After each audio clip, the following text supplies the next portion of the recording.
Nous sommes dans un environnement où soit vous intégrez une communauté, soit vous créez votre communauté. Si vous observez bien, Dr Georges Bouellet a créé sa communauté qui s'appelle Ascovim avec ses équipes avec qui il est en train de cheminer. Si vous voyez bien, le Dr Ngou, il a créé sa communauté. Maintenant, les deux sont en train de se mettre ensemble pour créer leur communauté. Aujourd'hui, je veux me joindre à eux pour apporter aussi ma part à leur communauté pour que Startup Academy soit dans toutes les campagnes Ascovim. C'est un investissement personnel que je vais faire qui va débuter dès le mois prochain. C'est parce qu'on est fort qu'ensemble. Les pays se mettent ensemble. Ça veut dire qu'en Europe, l'Allemagne dit que non, nous sommes trop petits. La France, non, nous sommes trop petits. L'Allemagne et la France se mettent ensemble. Ensuite, ils essayent d'aller convaincre les autres pays européens que mettons-nous ensemble, créons l'Union européenne. Aux États-Unis, c'est fait depuis des dizaines et des vingtaines d'années. En Afrique, on est en train d'essayer de le faire. Et vous, qui êtes-vous pour avancer seul? Donc, vous voulez avancer avec votre frère du quartier ou votre ami. Vous voulez être deux et aller résoudre les problèmes de la santé. Il est impossible d'affronter un combat aussi difficile en étant seul. Parce que si les États se mettent ensemble, ça devrait être une leçon pour tout le monde que personne ne peut évoluer seul. Mais comme je sais que chacun a son ego, parce que quand on va se mettre ensemble, la question qui va suivre, c'est qui sera le patron? Pourquoi c'est lui et pas moi? Pourquoi le patron est toujours quelqu'un de telle région? Et c'est là où votre inconsistance intellectuelle se met donc en avant. C'est pour ça que j'ai décidé de m'appeler un assassin. L'assassin de cette inconsistance qui doit être brisée de manière violente. Parce que vous ne pouvez pas avoir un enfant qui doit aller à l'école à 6 h ou à 7 h, qui est couché jusqu'à 9 h 30 parce qu'il a vu la télé toute la nuit, et vous venez chuchoter dans son oreille, « Mon fils, il est déjà à 9 h, pourquoi tu ne peux pas parler ?» Aucun parent ne ferait ça. Parce qu'à ce moment donné, vous devez utiliser son cerveau limbique, c'est-à-dire vous devez choquer ses émotions, pour que ça touche son comportement et ses attitudes, pour qu'il mémorise le fait qu'il ne doit plus jamais être couché à 9 h. Voilà les 3 fonctions du cerveau limbique.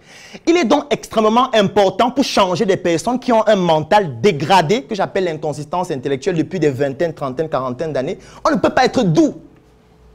Il faut être violent. Violent pas parce qu'on est contre eux, pas parce qu'on voudrait les choquer ou montrer que nous sommes condescendants intellectuellement, non. Violent parce qu'on voudrait que ça apporte un électrochoc dans le cerveau. Parce que même pour réanimer votre cœur, il faut un électrochoc. Pour montrer qu'en réalité, nous sommes en train de ronfler intellectuellement.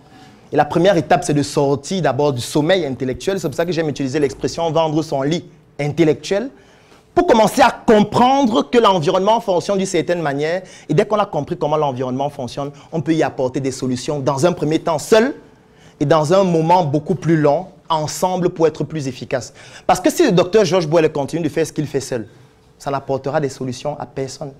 Ce sera des solutions microscopiques qui ne seront même pas visibles. La preuve, il le fait depuis plus de 10 ans. Et il y a des gens ici qui ne le connaissaient même pas. Ils ne savaient même pas ce qu'il faisait, alors qu'il travaille depuis 10 ans acharnément. Il se bat tous les jours. Chaque semaine, il est sur le terrain. Mais vous ne le connaissez pas. Vous buvez les bières, vous dansez, vous regardez la télé et tout. Ça veut dire que les actions qu'il est en train de mener, où il donne toute son énergie, il a abandonné sa carrière parce qu'il aurait pu être un formidable professeur en médecine qui fait le tour du monde avec ses qualifications.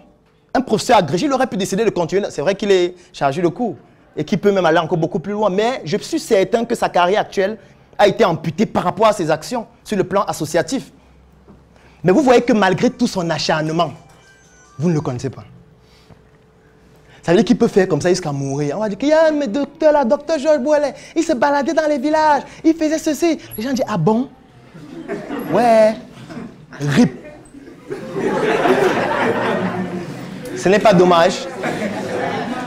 Ce n'est pas dommage qu'un monument comme celui-ci ne soit pas connu par tout le Cameroun, par toute l'Afrique, parce que pour moi le Cameroun n'est qu'un quartier, parce que notre pays c'est l'Afrique.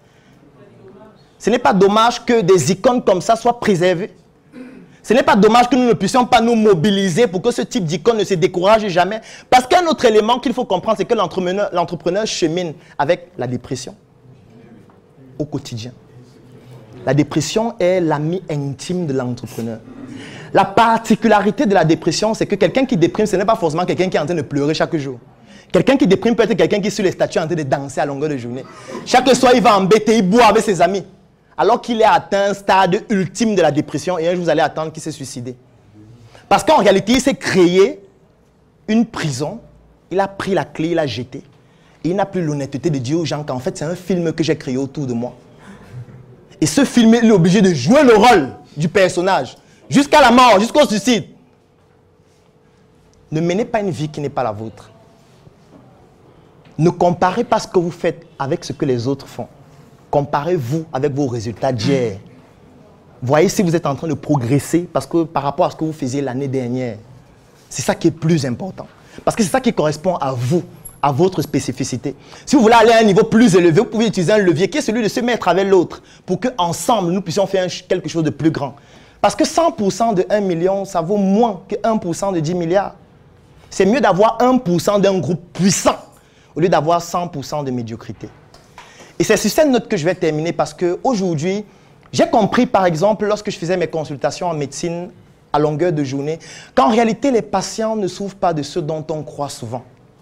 Et eux, ils l'ont compris mieux que moi. Parce qu'eux, ils l'ont compris, ils ont décidé de passer à l'action à travers le bénévolat, à travers des actions sociales. Pour toucher à quoi? L'humain. Sauf que pour toucher à l'humain, il faut apporter à l'humain ce dont il a besoin. Eux, ils ont décidé d'apporter des consultations, des opérations chirurgicales, des bancs dans des établissements, des moustiquaires imprégnés. Mais pour pouvoir avoir tout cela, il faut avoir de l'argent. Il faut que quelqu'un paye. Parce que si quelqu'un ne paye pas, ce n'est pas possible que ça se fasse. Quand vous êtes sur Internet, est-ce qu'il y a quelqu'un ici qui a payé pour être sur Facebook? Est-ce qu'il y a quelqu'un qui a payé pour créer sa boîte email? Bon, vous pensez que les ingénieurs de Facebook gagnent leur vie comment? Si vous ne payez jamais rien. Donc vous créez votre compte gratuitement, vous vous connectez, vous publiez vos photos, vous êtes avec vos amis, vous draguez les filles, vous sortez ensemble, vous venez dire que voilà comment ça s'est passé, vous venez même publier les sextapes. Bon, les ingénieurs qui se rassurent que les serveurs soient toujours fonctionnels pour que la plateforme ne s'arrête pas là. Eux, on les paye comment si vous ne payez rien? Ça veut dire qu'il y a quelqu'un qui paye. C'est qu'il y a quelqu'un qui paye pour que vous utilisiez ça gratuitement. Et comme vous êtes en train d'utiliser ça gratuitement, il faut bien qu'on prélève quelque chose chez vous pour vendre ça aux personnes qui payent. Ce qu'on prélève chez vous, c'est votre nom, c'est votre âge, c'est vos données de géolocalisation. C'est pour ça que vous ne pouvez pas désactiver le GPS de votre téléphone. C'est impossible. La fonction qu'on a mis dans votre téléphone où on dit désactiver là, c'est virtuel. On ne peut pas désactiver le GPS. Même quand le téléphone est éteint, on peut vous localiser. Et ce n'est pas pour rien, parce que c'est une information qu'on vend aux entreprises. Parce que si vous avez votre téléphone, vous êtes connecté sur Facebook et constamment vous allez en France, vous allez aux États-Unis, vous imaginez qu'on ne paye pas le billet à tel voyage pour aller aux États-Unis. Ça veut dire que vous payez dans les billets d'avion. Ça veut dire qu'une entreprise qui vend des billets d'avion va cibler ceux qui passent le temps à voyager pour leur proposer leur campagne, pour leur proposer leurs billets, pour leur proposer leur promotion. Et Facebook va leur facturer ça. C'est pour ça que vous utilisez gratuitement. Il faut donc qu'il y ait des gens qui aient de l'argent pour que ça continue de fonctionner. Parce que si ceux qui ont de l'argent n'ont plus d'argent, ça ne sera plus possible d'aller faire une campagne à 6 millions. Parce que Georges Bollé ne gagne pas 6 millions par mois. Et même s'il en gagnait, il ne devait pas sacrifier sa famille pour aller faire des campagnes pour aider gratuitement pour que sa famille meure. Ce ne serait pas logique. Ce serait même un humanisme dangereux qu'il faut interdire. Vous ne pouvez pas donner ce que vous n'avez pas. Vous ne pouvez pas donner quelque chose qui vous tue. Vous ne pouvez pas être un médecin pauvre et être au quotidien sourire. Ce n'est pas possible. Pour sourire, il faut traverser et travestir les besoins élémentaires. Pour travestir les besoins élémentaires, il faut de l'argent. Moi, j'ai donc décidé de m'attaquer à la problématique de l'argent. Pourquoi? Parce qu'en réalité, un être humain, il est bio, il est psycho et il est social. Il y a la partie biologique, oui, le fonctionnement des organes, le foie, le cerveau, etc. Mais le problème qui se pose, c'est qu'il y a aussi la partie psychologique qui est l'état d'esprit. Il y a la partie sociale qui est l'interaction qu'on a dans notre environnement. Et les trois sont liés. C'est pour ça que l'être humain a cette dimension tridimensionnelle qu'on appelle biopsychosociale. Si vous avez un problème psychologique, ça va attaquer les deux autres aspects. Si vous avez un problème social, ça va attaquer les deux autres aspects.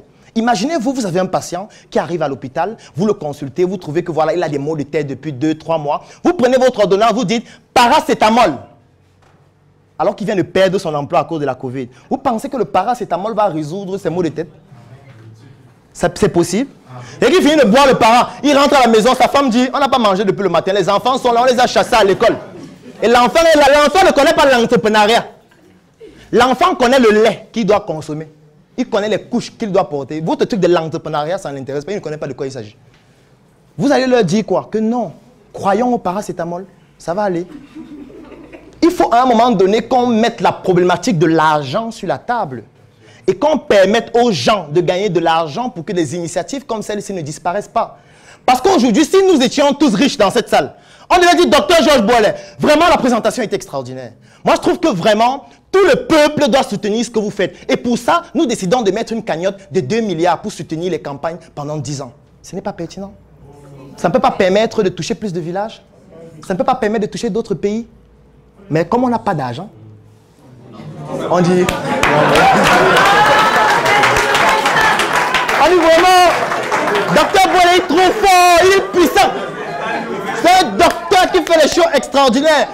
Mais il y a deux choses que toi tu peux faire. Soit tu l'accompagnes à le faire, c'est-à-dire tu vas porter les sacs, tu vas porter le maïs et tout. Ça a un coût qu'il faut payer, il faut que quelqu'un paye.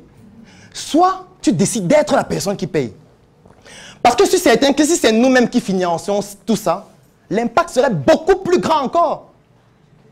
Parce que nous pourrions choisir les orientations. Et c'est ça qui est aussi important. Nous pourrions décider de dire, OK, ce qu'ils sont en train de faire, nous allons faire des études scientifiques dessus. Et nous aussi commencer à être les meilleurs dans les publications scientifiques. Parce que vous imaginez le nombre de données qu'on a lorsqu'on opère autant de patients. C'est la publication scientifique qui en sort, qui est publiée dans les plus grandes revues internationales et que personne d'autre ne peut faire à un coût aussi élevé. Nous, ça devait nous appartenir. On devait se dire, le fait qu'ils aillent dans tous les villages. Dans les villages, on a des substances, on a des médicaments, on a des plantes médicinales. On pourrait faire des études scientifiques en même temps. Ça devait être moins coûteux. Parce qu'eux, ils se déplacent chaque dimanche ou chaque week-end. Ça veut dire que le fait qu'on n'ait pas assez d'argent nous ampute dans notre capacité à rendre beaucoup plus rayonnante ce type d'activité. J'interpelle donc chacun d'entre nous à mettre l'argent. Pas au cœur de sa vie. Parce que je sais que peut-être le cœur de votre vie, c'est votre copine, même comme le cœur ne bat que du sang. Et ne mettez pas les organes dans ce que je vais dire. Mettez l'argent à une dimension importante de votre vie. Sachez que sans argent, rien ne peut se faire.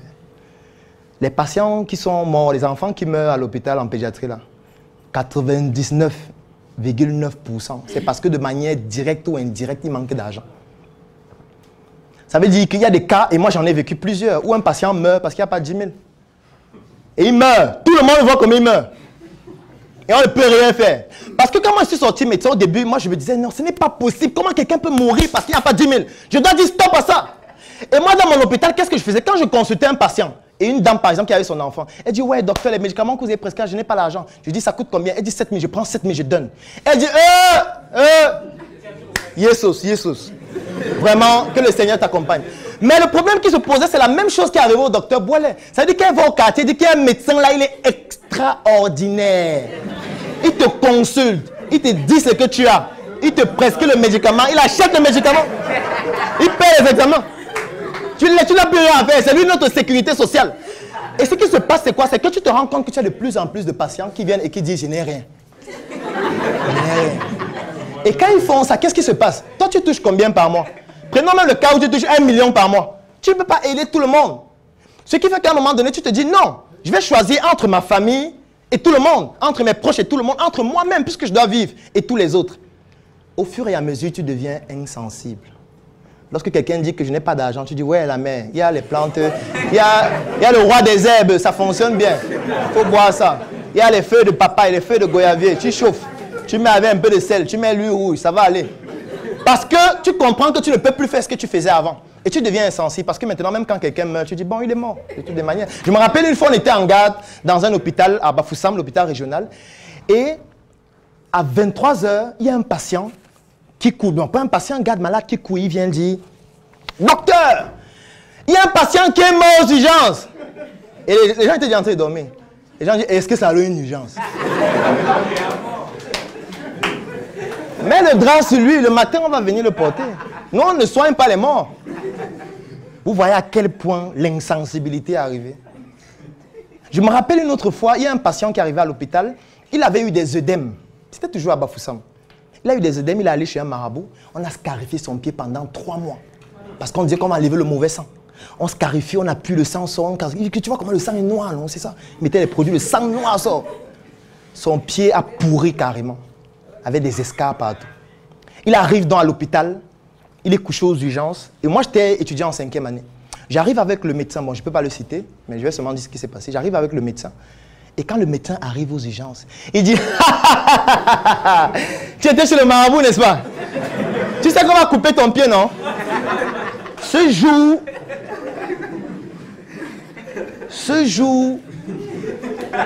je me suis demandé qu'est-ce qu'il fait là. Qu'est-ce qu'il fait ici? Parce que c'était extraordinaire. Ça veut dire, il a rien. Il dit non, on va couper ton pied. Parce que quand vous parlez, vous ne comprenez pas. Vous dites que c'est rien, je maîtrise. Tu vas maîtriser au bloc. Et effectivement, on l'a amputé. C'est moins rigolo, n'est-ce pas? Parce que ça peut être un membre de votre famille, ça peut être votre mari, ça peut être votre frère, votre père, ou vous-même.